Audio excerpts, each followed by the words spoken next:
What's up guys? For today's video, i-replace ko yung PCB bulb ng sasakyan ko na Honda Civic 2012. So I think this one is for Honda Civic 2012 until 2013. Ito yung nabili kong PCB bulb. Yeah, this one. The brand is Beck Arley. This one. I got this from rockauto.com. So if you wanna buy like this one, go to rockauto.com. Yeah, it's cheaper. I think this one is just like $12 or yeah, $15.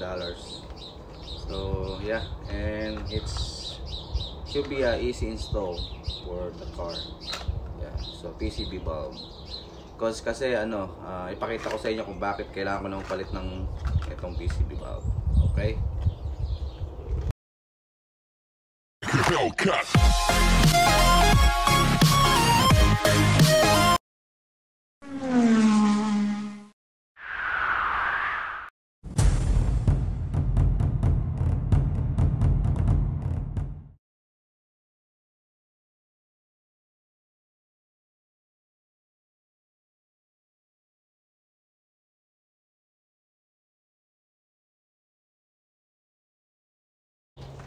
Engine bay. So ito siya.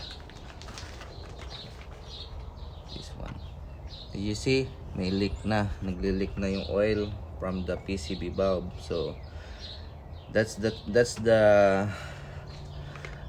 reason na kung bakit kailangan mo nang palitan yung PCB bulb. Yan. So it's gonna be easy install. Should be. It's only like you just need to remove the hose like this. So this hose is already replacement in color red.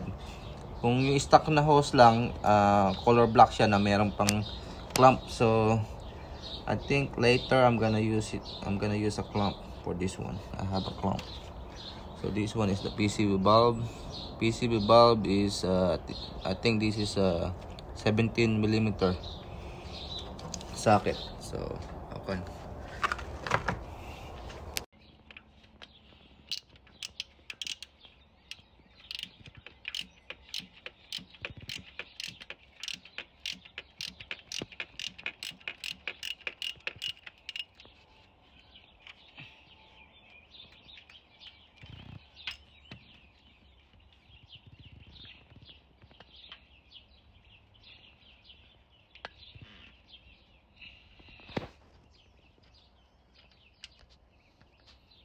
So ito ang PCB bulb, old PCB bulb.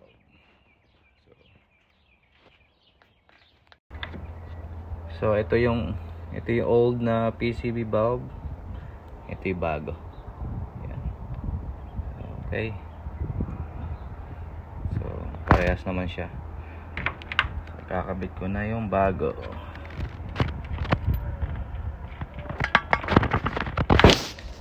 Ni-reuse ko pala yung yung washer. Hindi ko na siya pinalitan. Okay naman. Kanya lang.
Ayan, ganyan lang.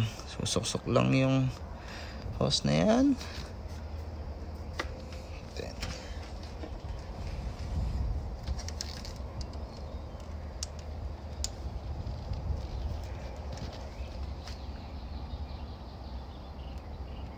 Okay, done installing the PCB bulb.